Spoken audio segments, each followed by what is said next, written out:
Ya es la última conferencia de la mañana, justo antes de comer, hoy comeremos tarde.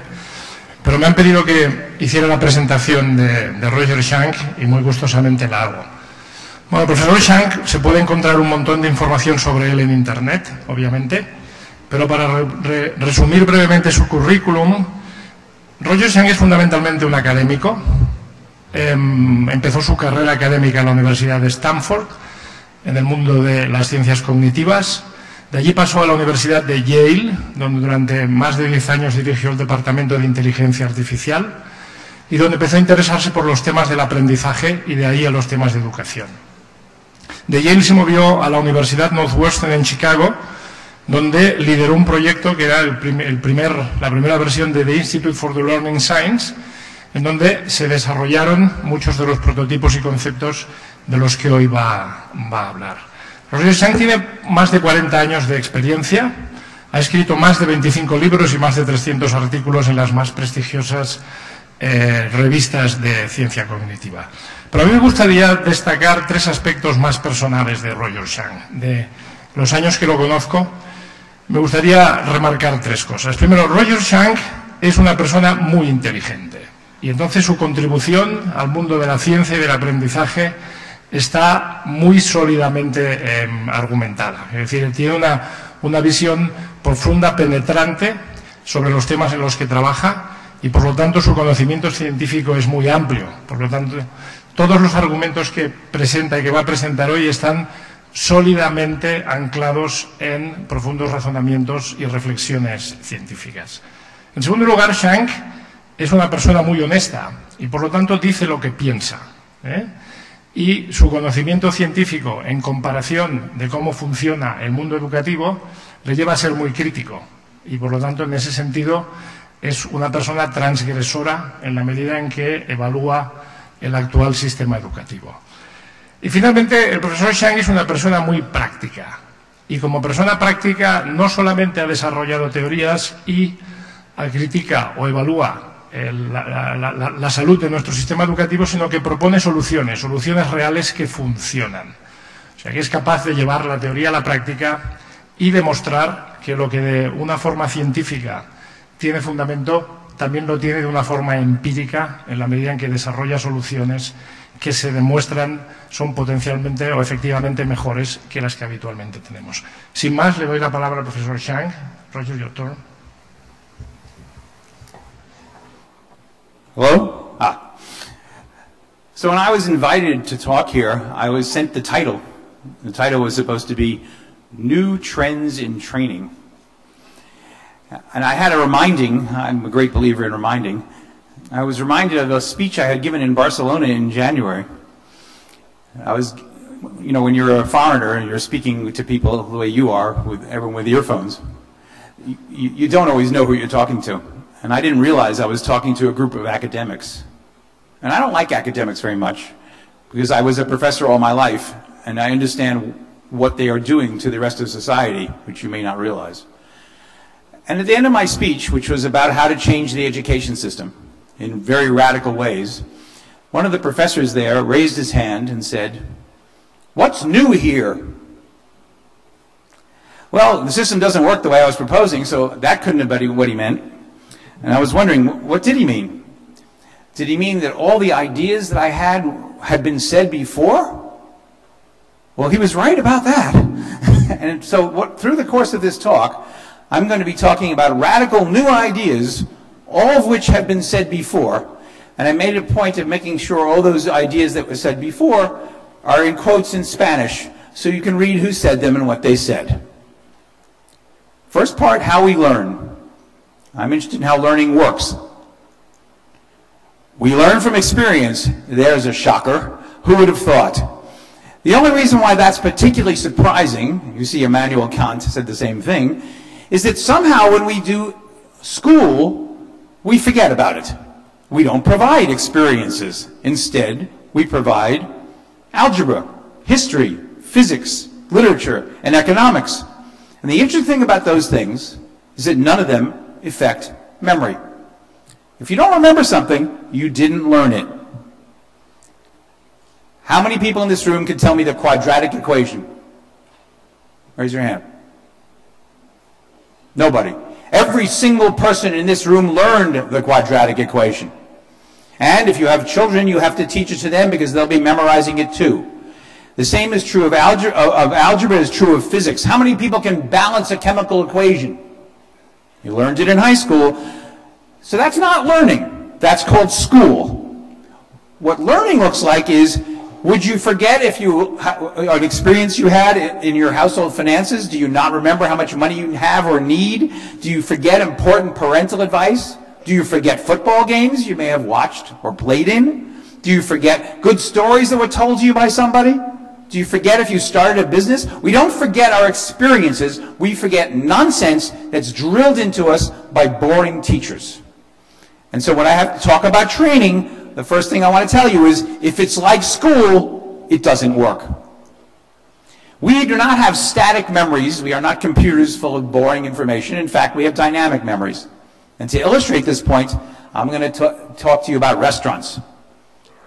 If you go into a restaurant, you know what's going to happen. So if I tell you a story like, John went into a restaurant, he ordered fish, he paid the check and left.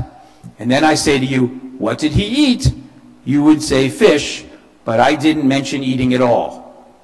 Because we have background knowledge we bring to the table. Now imagine that I know that you like restaurants and I say, I'm going to take you to a great restaurant. It's called Burger King. And we go into Burger King and you look for a table to sit down, knowing that's what you do in restaurants. And I say, no, you don't do that. You stand in a line. And then you look for a menu and I say, well, you have to look up to see it. Then they hand you your food and then you have to pay. In other words, what you know about restaurants is wrong.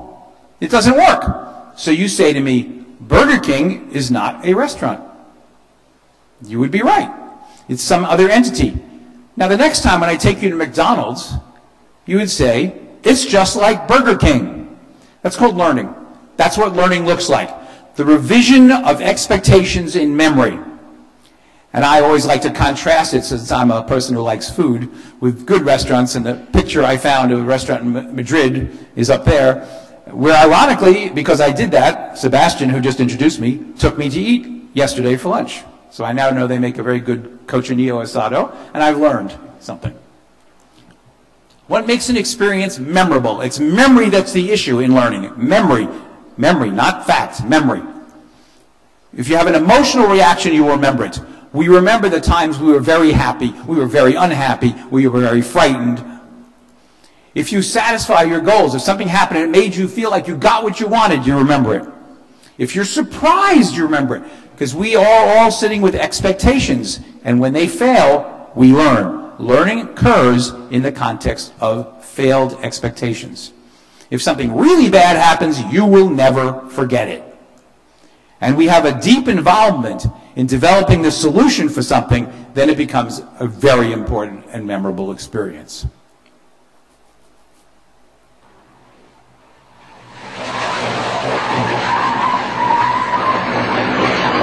If you were any one of those people, you will remember that experience. That's how memory works. You don't forget car accidents you've been involved in. So should school look like a car accident? Yes. Without the blood. Failure is critical to learning. I'm not the first one who's mentioned this or noted it. John Dewey noted it, famous American educator. Random other people have noted it. Failure is it. When your bridge falls down, you better figure out why and get it fixed. Understanding that everything starts with failure is the critical thing to understanding how memory works. Which failures matter? Do you remember your bad grade in algebra? Or a misunderstanding about history in a history course? Or do you remember that you forgot a formula? When I asked quadratic formula, people were looking blankly like they never heard of it. Although I know it's required in every school in the world. You don't feel bad that you forgot it, do you? You didn't even know you forgot it. On the other hand, if you're in serious debt, or you make an idiotic personal decision, or you lose a job, or you forget important advice, you remember all that. So we have to understand that memory isn't functioning the way school and training, not always all training, but much training, thinks it is. How do we recover from failure? You store the failure in memory so that you can find it again. When you find it again, it helps you with the next experience. Or you get just-in-time advice from an expert. By the way, that's what I mean by teaching. Teaching is good advice delivered just in time. Who are the best teachers? Good parents. Good parents do not sit their children down for language lessons. When the child makes a mistake, they correct them. When the child has a question, they answer it. They are not giving them lessons. That's the model. We construct explanations for failures based on previous explanations. So knowing why things failed and how to fix those failures is totally critical. As Pele says, everything is practice. Now the problem with school is there's no practice involved. We teach, hope you remember it, make you ram it into your memory, and then we ask later if you remembered it. Every year before I would teach my classes, I would ask the students in the class if they could pass last year's exams right now. And they would all look at me horrified, afraid I was going to give them one of them. And then they'd say, well, could we study? And I would say, no, you can't study. The point is you didn't learn it. I know you can temporarily memorize it. That's what we do. So when I hear people talking about how we need so many percentage college graduates, the President of the United States wants to have more college graduates. You mean you want more people who are very good at sitting still for a while, then partying later at night, and then cramming information into their head so they can pass an exam and then forget it later.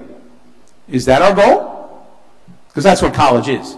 As a college professor for 35 years, I guarantee you that's what college is. So what should people be practicing at? Mathematics? Never comes up. I was a math major in college, never used it, and I don't know the quadratic formula. Test taking? Well, that's the practice you get in school. Writing research papers? That's what you practice in school. You practice what you're doing right now, and you're all very good at it. I personally can't do it. I can't sit down listening to a lecture. This is something you practice for years. Take a 2-year-old and put him in there, and he'll leave in a minute. It takes practice to learn to sit still. Taking notes, studying, these are all things you practice in school. What should you be practicing? You should be practicing experimentation. What do I mean by that? Little children experiment all the time. They put dirt in their mouths and try to eat it, and you tell them that's a bad experiment. Or they throw something at somebody, and you tell them that's a bad experiment. Or they try out playing with a truck, and they like it, and it's a good experiment. And as you grow older, you're constantly experimenting. Every one of you is conducting experiments on a daily basis, without realizing it possibly, in your personal life and in your professional life. You try something, you don't know if it'll work. Learning how to experiment ought to be what school is about. Unfortunately, it isn't. Prediction. We make predictions constantly about what this room would look like, what your hotel room would look like, what I would look like, what my speech would sound like. Everybody had an idea, a prediction. Predictions are usually wrong. When you run a business, predictions are pretty important things. In fact, when you have a job, you have to predict your boss's behavior, what will please him, we don't teach prediction. Isn't that funny? Planning. We are constantly making plans. You had to make a plan to get here. You make a plan to go home. You have to make a plan for dinner. We make plans all the time. Does anyone teach planning? No. Negotiation. We are constantly negotiating with our bosses, with our children, with our husbands and wives. In a business situation, negotiation occurs all the time. Do we teach negotiation in school? No. Teamwork. We have to work together as a team. In school, that doesn't happen so much. Description. We have to learn to talk. Who taught me to talk? Nobody. I had to teach myself. How the mind works. First, memory guides comprehension. It's all about memory, how the memory works. Again, I'm not the only person who has said that. I see I left one in English. I'm sorry. But the mind is an expectation device. What do we have expectations about? What word will come next in this? See, I don't have to say the word. You know what it will be. What the food you will have at lunch, which we're preventing you because we're all running late, might taste like. What our spouse will look like. Why is that important? Well, I can tell you that when my wife enters the room and she thinks she's been dressed up and looks pretty good, she's expecting me to go, wow, you look good. Okay, so I have to have an expectation that what she looked like before to notice the difference. Otherwise, I wouldn't notice it and I wouldn't say it. We are constantly doing that. What our boss will say when we present our finished work. Gee, I think he'll like it. You're making that prediction. How our teammates will react when we work with them. When I play American sports, not European ones, when I play football, I have to know what every single player can do. Otherwise, how do I play with him? I have to know who can catch the ball and who can throw the ball. It's all part of life. What our government will do. I was just listening to a conversation about the problems of politics in Spain. People are trying to predict the government's reactions. I understand that. That's what we do. What happens when we get upset? We understand and remember the world in terms of expectations. The sign that's sitting there is a sign I didn't expect. I thought it was kind of funny. If you can't read it, it says, well, Connecticut welcomes you, birthplace of George Bush, we apologize. Now, the reason I'm telling you that, or showed that story, is not for that. I want to tell you a story. Once upon a time, I was giving a speech in Puerto Rico. Since Puerto Rico is a very warm, beautiful place, I booked a vacation right after. I took a walk on the beach after my speech, and there was a big sign that said, no swimming at this beach. That's bad. I continued to walk on the beach, and it said, danger, no walking on this beach. I thought, boy, I picked a great hotel. You can't walk, you can't swim. And then suddenly the next day I went and tried it again, and there were people swimming, and there were people walking, and I was reminded of the state of Connecticut, where I lived at the time, when I was a professor at Yale, and that's where Yale is in Connecticut. Why was I reminded? Because on the roads of Connecticut, on every single road, it says, road legally closed. Now, when you're a foreigner and you see the road is legally closed, you might not want to go on the road. But those of us who live in Connecticut know they don't mean it.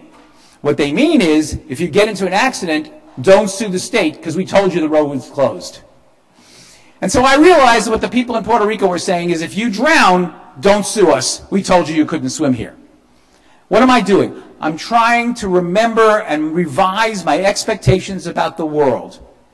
The year later, I moved to Paris for a year. And there was a sign on the Paris metro, and it said, danger, no walking down these stairs. Now, I am always figuring out whether people tell you not to do something, if they mean it or not. So, being me, I walked down the stairs. But they were the stairs to the tracks, and they were right about that. So you've got to be thinking all the time, and you are processing everything in that way. We remember our expectation failures. And we remember ours and others' explanations. And we alter our memories as a result. What is learning? Changing of memory. That's what learning is. We don't remember when an experience conforms exactly to our expectations. If we get something that looks just like what we thought, we don't notice it. If we go to eat in a restaurant and it looks exactly the same as last time, we don't see anything. We don't remember when something wildly violates our expectations either. You weren't expecting that. What is it? Who is it? Why is it there? Now, I could have formulated some expectation for you. I could have said, hey, let me show you a picture of myself when I was young and I was a professor at Stanford. And then you might have expected something. And now that I've told you that that's what it is, you can look at me and say, I see. He had hair once. You know, like that. I got it. That's my point. Expectations, when they're violated, don't mean anything if you didn't have any. Okay. Goals. All of learning is driven by goals. You don't learn if you don't want to get something, do something, or somehow achieve something. Without a goal, you don't learn. Why does school not work? Because no one has the goal to memorize the quadratic formula. Really, they don't. Or to balance a chemical equation, or to memorize Cervantes. No one starts with that goal. What goals do people have? Actually, since I'm a cognitive scientist and I build machines that are intelligent, I have studied this, and I can tell you every single goal all humans have, period, is on this list.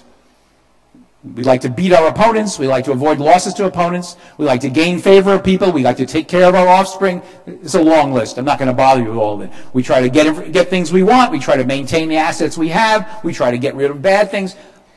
These are just a long list. We use this because when I build computer programs to index memory, they're indexed in terms of goals and plans to achieve them.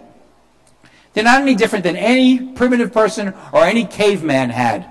We all have the same goals. Gorillas have the same goals. It's just about the understanding of what it's like to be alive and cognizant of the world around you, and we then create plans to achieve those goals. Everybody has to create a plan to eat. My dog's plan to eat is look for food bowl. It's a good plan. When it's not food, fill, bark. That's a simple plan, and it works every time. Okay, my plan to eat is more complicated. Everybody has their set of plans to fulfill goals. The role of the unconscious. If you think all of this is conscious, you're wrong. One of the reasons why teaching doesn't work is that teaching teaches the conscious. It teaches facts. It teaches things we can say we know, as opposed to what we do know. It's a map of the Netherlands, and I use it to tell a story, which I unfortunately told to some people yesterday, so you'll have to hear it again. I was once giving a speech in Enschede, which is in the eastern part of Holland. and I took a train to Amsterdam afterwards. And as I got to the town of Amersfoort, which is circled on that map, I began to think of a little girl I knew in the 6th grade whose last name was Naarden, with 2 A's. And I thought, why am I thinking about her? And I said, oh, I know why, because she had a Dutch name. And in my school, nobody had a Dutch name, only her. So she had a Dutch name. Maybe that's why I'm thinking about her. And then the next stop on the train was Naarden. Now, there are 3 possible explanations for this. One, the woo, woo, woo, oh my God, you have ESP explanation, which as a scientist, I will forget. The second explanation is, I must have heard somebody say next stop Naarden, or I saw a sign that said next stop Naarden, but it's not true. I was just reading my newspaper and all I heard them say was Amersfoort. There's a third explanation. I've been there before. So I asked myself, when is the last time I was in the Netherlands? And I remembered that I had given a speech in Groningen 2 years earlier. And if you look on the map, you'll see that Groningen is way in the north. But because of the Zuider Zee, the trains from Groningen and the trains from Enschede meet at Amersfoort. So I had exactly this experience 2 years ago. Nevertheless, had you asked me, where is the town called Naarden in the Netherlands, I would have said, I have no idea. Is there one? I knew a girl with that name. If you had said, what town is after Amersfoort, I would have said, where's Amersfoort? But my unconscious knows. Your unconscious is a much more important processor. It knows all kinds of things. It knows what kind of people you like, for example.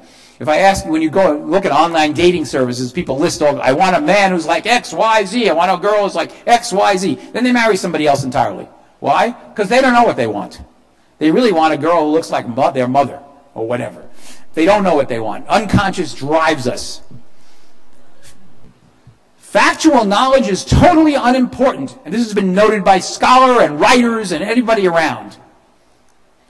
We have lots of quiz shows about factual knowledge, and if you look under the internet, under World's Biggest Idiot, you will find a picture of this woman who cannot answer the question, which is of the following is the largest, a peanut, the moon, the elephant, or a kettle. She answered an elephant. Okay, she's a moron. But really, is that very important? I mean, how often does it come up that you have to figure out if an elephant is bigger than the moon or vice versa? She must have misunderstood something. It just doesn't, or she was scared, and who cares? We have this idea that factual knowledge matters when it doesn't matter at all. I was once on the board of editors of Encyclopedia Britannica. They had a lot of factual knowledge. They could talk about literature forever. I said, well, do you realize that the encyclopedia is going to be dead in 10 years? This was 1990. They said, no, of course. Why would it be dead? I said, because on the computer there's a web coming. You don't know about it, but I do. And soon no one's going to read your book. They said, oh, no, no. My knowledge was more important than their knowledge about the literature and other subjects that are in the encyclopedia. They thought I was a nut. Curiosity drives learning. If you're not curious, you're not going to learn. Very few people are curious about algebra. But even those who are, I was one since I was a math major, soon discovered it wasn't worth being curious about. I like this video. I found it on YouTube.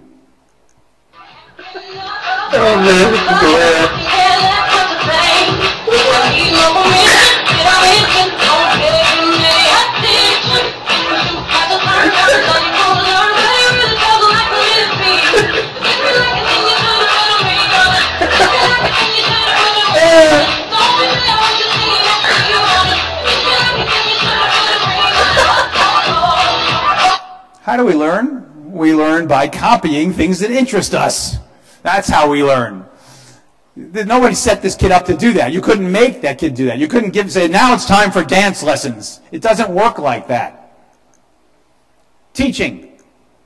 The role of teachers.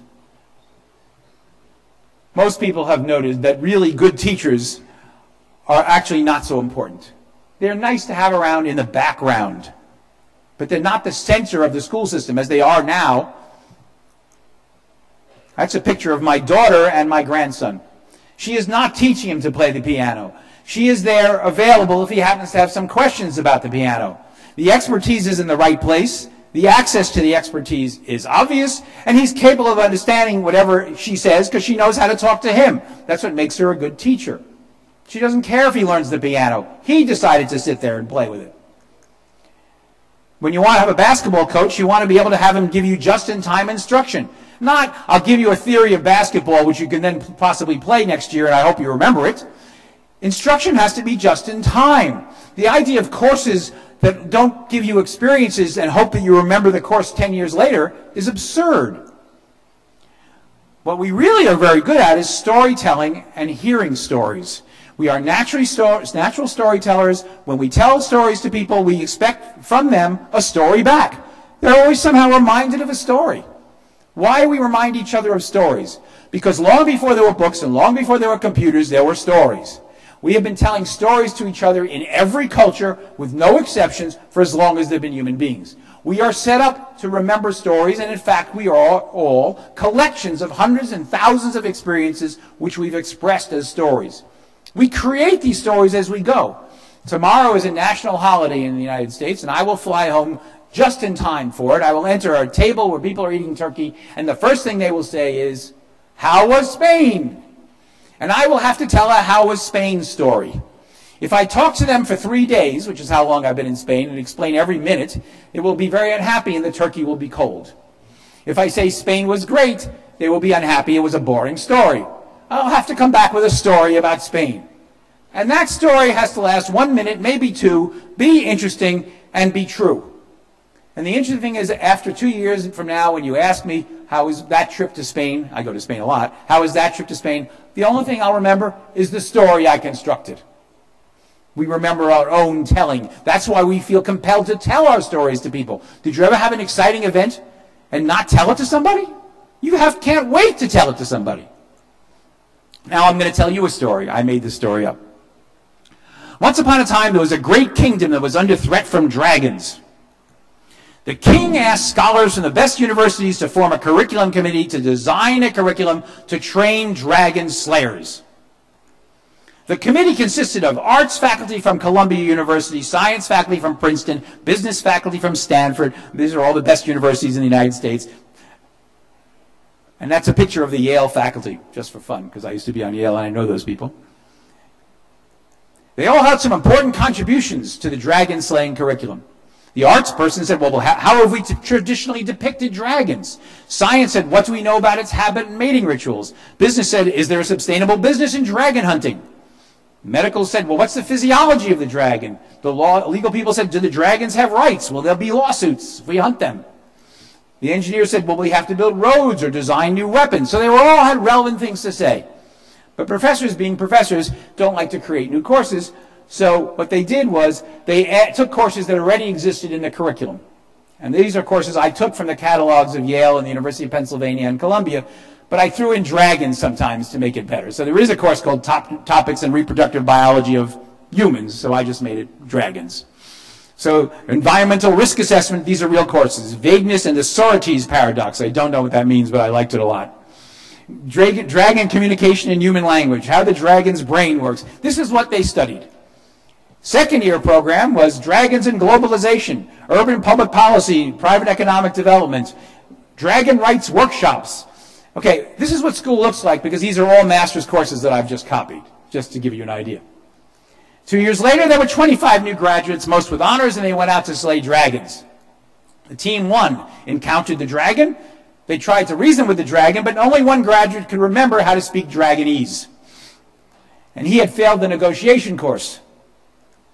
He really annoyed the dragon. Team 2 found the dragon and engaged it in battle. But they never fought a dragon before. It was faster than they expected. Its flame was hotter than they expected. Their plan of attack was not well coordinated. Why would that be? Because none of those things were in the curriculum. They didn't actually do any dragon fighting. They didn't actually learn planning of attack. They learned the theory of dragons, which is, by the way, what goes on in school. So the dragon had a good lunch. Why are you teaching subjects, said the king. What's wrong with subjects? They were mandated in the Industrial Revolution, a set of subjects in every country, so we all learn history, language, physics, mathematics. Why? Why? We accept it as if it's religious dogma handed down by the church. It makes no sense. Why aren't we teaching facility and cognitive processing, said the king. Or in other words, why aren't we teaching people how to think for themselves? The student should be living a story. And that's the kind of curricula I build, whether it's for corporations or for schools, story-centered curriculum. What it means is you start in the beginning and at the end, which is hopefully a year later or maybe a month later, but it's some decent amount of time, you have lived a fictional life, which is the very life you are training to do. Now let's discuss the cognitive processes. At the same time, I'm going to discuss the last, the most recent, and one I'm most proud of, curriculum that we have just built. It's all about comprehension. We've been working with La Salle University in Barcelona to build an experiential MBA program. Experiential MBA means not the finance course, the marketing course, but you're really going to do it. And this comes about because I, through Sebastian, met a man who was in this audience today, whose name Ramon Oye, and he had been the CEO of Epson Europe, and he retired to become the president of this university's business school, in part because he owed a debt to a friend of his who had asked him to do it, who had died. He took the job, and within a few minutes he realized that the faculty would do nothing that he asked them to do, which is true of every university president, knows that. And they like to teach theory and not practice, which is always true. And more importantly, he understood that he would not personally have wanted to hire any of the school's graduates into Epson when he was working there, because they didn't know what they needed to know. So I asked him, what should they know? And these are the 7 courses we came up with. Each of these 7 courses lasts all day, every day for about 2 months. It's not learning facts about it, it's dealing with it. Actually bringing a business online, preparing a business for investment readiness. Now recently, this has just been announced yesterday, and this is in Catalan, for those of you who can read Catalan. The Andorran Press has announced that La Salle has created an online open university campus as part of this operation. So this MBA program is now being offered in Barcelona, but also online through the online Open University of Andorra. It's available to anybody who wants to take it, including anyone in this audience. What is it?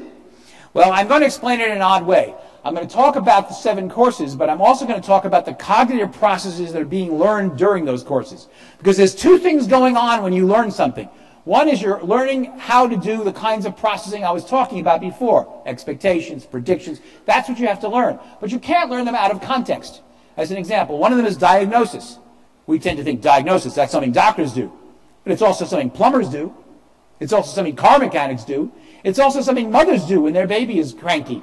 Diagnosis is something we do constantly all the time. You do it about your job. What's going wrong, what's going right. So these things have to be built within the curriculum. So modeling and judgment. In this curriculum, I argue you have to build models. What kinds of models? Well, models of the world. One example of how this is done is in one of the courses, you actually have to build the website for a company because you're taking it online. So you have to build a model of their business processes. Judgments. In one of these courses, you have to choose between 2 PR firms that are helping you market a product. You have a meeting with them. Those of us in the room, our VP of Sales, Jim Madison's on the telephone. Jim, with me here are Dania Langdon and Rich Caputo from Leverage. So that's actually a frame from the course. In an online course, we do not mean you're learning or memorizing facts, nor are you working alone. You're working with a group of people to produce things on a constant basis. It's all about production. It's not about memorizing anything. So if you have to make a written report to your boss about which PR firm you should use and why, you'll have to have met them, talked to them, and gotten some background. The people who start this know nothing. In fact, I just heard an interesting story from Ramon, where his secretary has decided that she wanted to study an MBA, but she decided to take the regular class-based MBA that exists at La Salle already. And he begged with her, please take the online one. So she agreed, and she's taken the online one. And now she's walking into her friends who are in the other class and making fun of them and saying to them, look what I know how to do, and you haven't even learned about this at all. And I can do this, and I built that, and you don't even know what it is. Because all she's doing is producing. She's not reading and memorizing and listening to lectures. We have no lectures. We have nothing you have to read and memorize. All we have is, here's what I need you to do. We have a cash crisis in a winery. The winery is going under. You have to solve the problem. How do I solve the problem? Go figure it out. We'll help you figure it out, but that's all.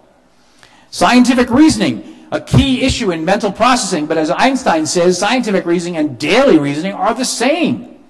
What does a scientific reasoner do? Well, he wants to predict the weather. That's scientific reasoning. He wants to understand the cause of a plane crash. That's scientific reasoning. But that's any different of understanding the difference when your watch is broken or when the milk is sour or anything in your normal life. It's still the same. If you leave the milk out on the table, you can predict that it'll be rotten. You can understand its cause. The sense of that only scientists do this is wrong. We have to help people predict. How do we help people predict? One of the courses is a novel. We had a specially written novel to teach business ethics, where what you have to do is predict after every chapter what the characters in the book are going to do next. And in a fictional situation we've created where a pharmaceutical company is dealing with both saving lives and also doing some things that are not so nice. And you have to figure out how the people in the place will react and what the right decisions are, and then you get to discuss them with people. Causation. You've got to figure out what caused the financial issues in the small winery. Data interpretation, another key issue mental process. Diagnosis, that's what that is. Evaluation is also data interpretation. You offer me some paper money in a currency I can't read. I don't know whether you're offering me something valuable or not. I've got to learn. Understanding whether I'll hand you a watch. Is it a valuable watch? Isn't it? Value is a funny thing. It's hard to learn all those things. In the business curriculum, this has taken place of you have to diagnose.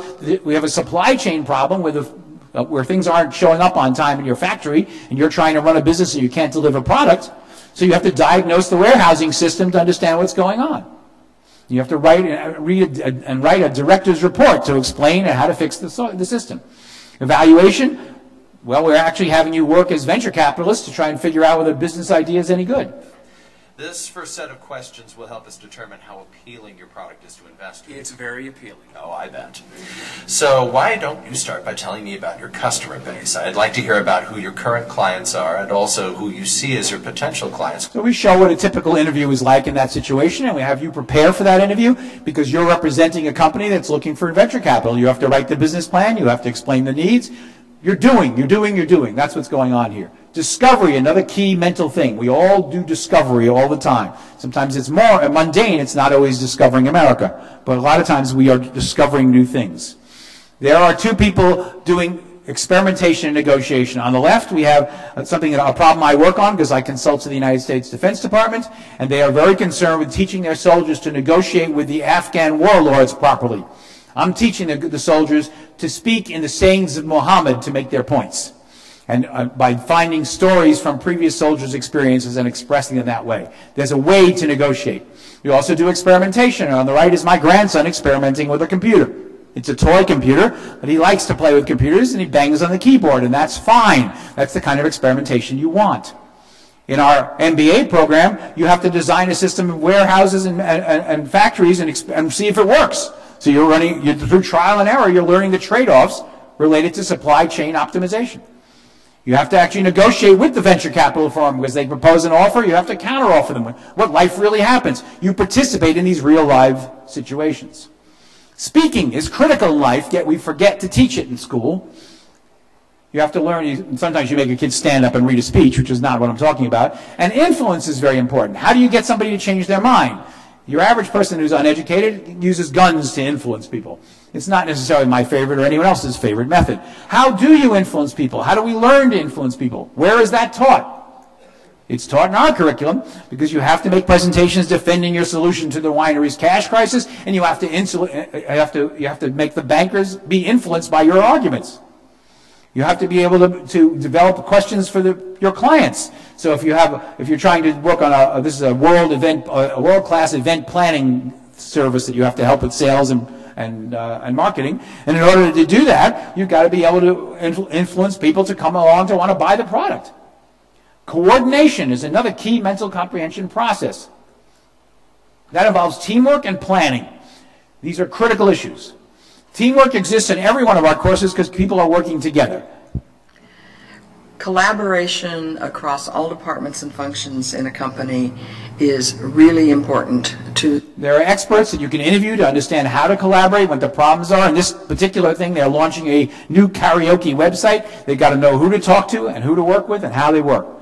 They need to be able to plan the proposals that they're creating, create the business plans. These are all part of the process. So what's my point? My point is if you want to change the system, if you want to change the nature of education, training or school, you have to be caring about the issue of what's really wrong. How is the education, school, training go against the natural human learning process? We want the dragon slayer not somebody who was reading books. Reading books is not the point. And Sebastian may have mentioned that I wrote 25 books. That does not mean I think that it's really worthwhile to read them or to read books in general. What's most important in our society is to try to do things and have experts available to help you. To understand why school is the way it is, you might wonder, these are quotes that did not have translated, I'm just going to read you.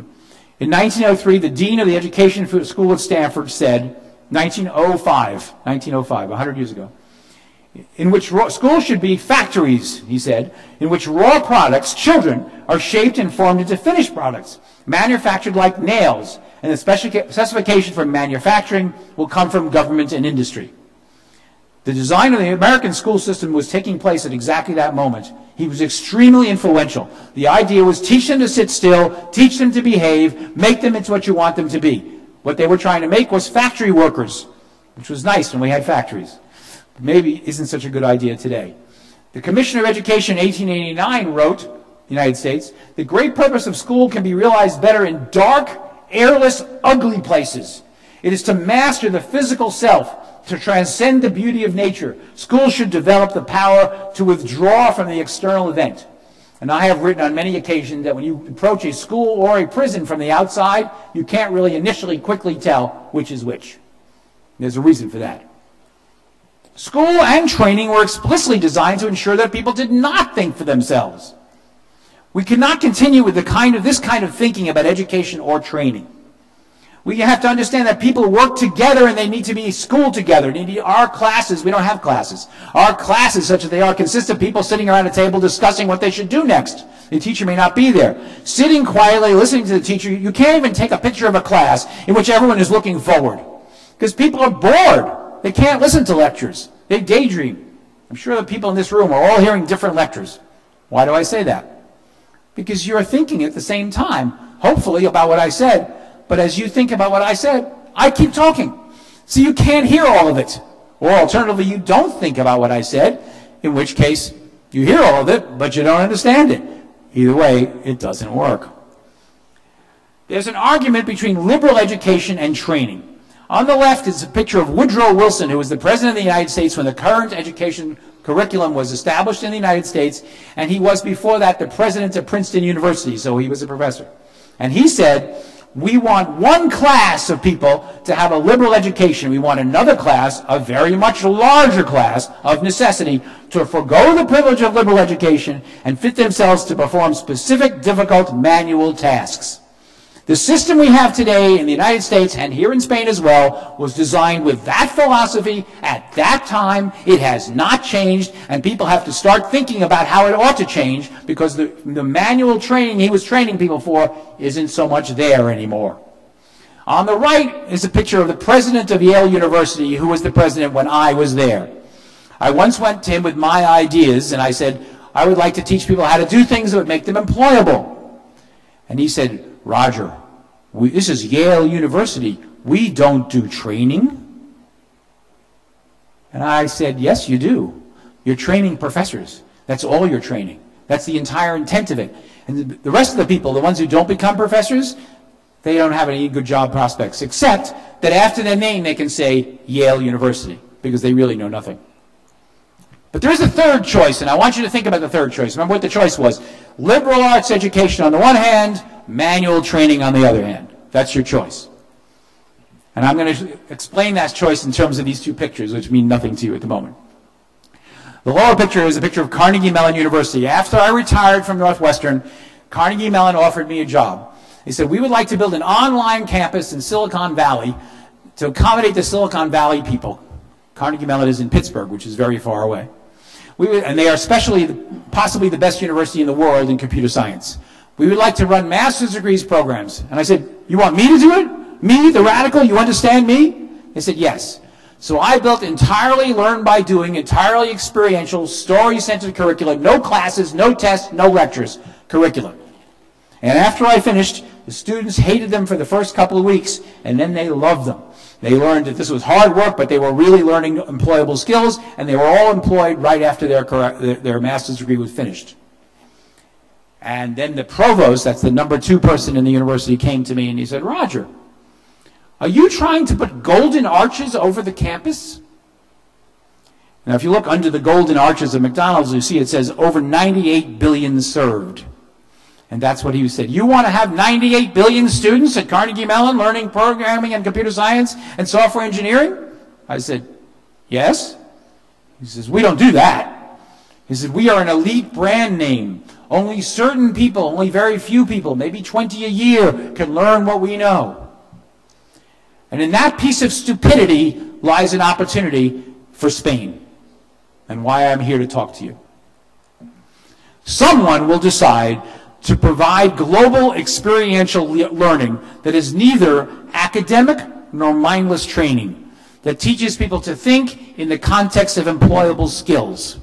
Our MBA program is one of those. There should be hundreds of them. For example, could we make instantly Spain and the Spanish-speaking countries leaders in IT? Yes, easily. How? The software engineering program I built for Carnegie Mellon that they don't want to use because they don't want to teach too many people, the man who built it is very frustrated. He's been sent to live on the Qatar campus of Carnegie Mellon because they don't want to make him trouble.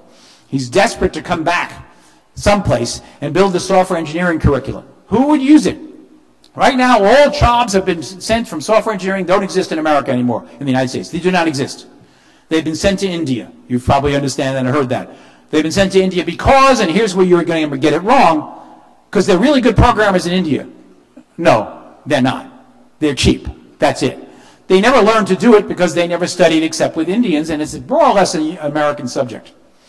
Suppose we built a software engineering curriculum right here, offered it in Spanish. The economic possibilities are double. One, Spain starts to be a great educational leader, which it likes to be anyway, by offering this kind of training, to the Latin American countries which have a lower economic base, which could compete with India. So suddenly Panama could be doing the same programming that India does, because they've learned from the best experts from Carnegie Mellon, all of whom are willing to come home and do this. It's one of 100 examples. Just earlier today I was having a conversation about filmmaking. Spain has a great filmmaking industry. How about if you had an online filmmaking course with Almodovar, or however you pronounce that, great filmmakers, teaching the world how to make film. Films are not going away as a medium. People are making YouTube videos. People have HD cameras. It's a growth industry in the sense that there's always storytelling and there always will be. Can the world learn how to do this from a university, one local central university, which no one has to physically attend? All learning by doing, all online, mentors wherever they happen to be. I was designing an aerospace engineering curriculum with Boeing. Boeing's mentors are there in Seattle. Do you want to learn aerospace engineering? You can learn it anywhere in the world. The mentors are in Seattle. It works. Develop the best stuff and a learn by doing approach. That's the goal. Offer it worldwide in multiple languages. The website may be in English or Spanish, but the local instruction can be in any language you want. I was just talking yesterday to Pakistan. I said, we can have the site will be in English, the local instruction in Urdu. The students can talk Urdu amongst each of themselves, and the mentors can be trained to teach, be Urdu speakers who are trained to teach in that curriculum. So you can offer language problem goes away as long as you can read the language that the website is in. And I'm proposing English and Spanish, which is what we're using now.